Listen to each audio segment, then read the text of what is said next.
Quand un enfant bascule un peu dans une crise, c'est pas qu'il ne veut pas, c'est qu'il ne peut pas. En fait, à ce moment-là, les émotions sont trop fortes, il est débordé et il n'arrive pas à faire autrement, en fait, parce que cette maturité du cerveau ici, du centre de contrôle, il l'a pas encore. La deuxième étape, c'est celle d'interpréter le comportement de l'enfant. Et en fait, tous les parents le font déjà pour les autres besoins. Moi, je vous apprends rien de plus. Je vous dis juste comment l'associer finalement avec la continence.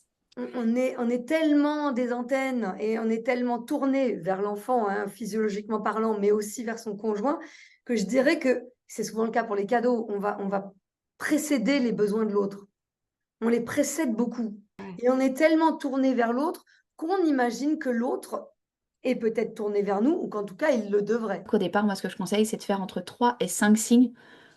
On les apprend par cœur. Là, je vais pouvoir vous en montrer 3 à 5. Comme ça, vous allez pouvoir les apprendre en direct. Vous les connaissez et vous faites que cela. Et une fois que ça marche, que vous voyez que votre bébé, bah, il peut s'exprimer, que, bah, ouais, que c'est trop bien, bah, en fait, ça va être hyper facile pour vous d'en rajouter un, d'en rajouter un. Vous allez rajouter ce qu'il aime.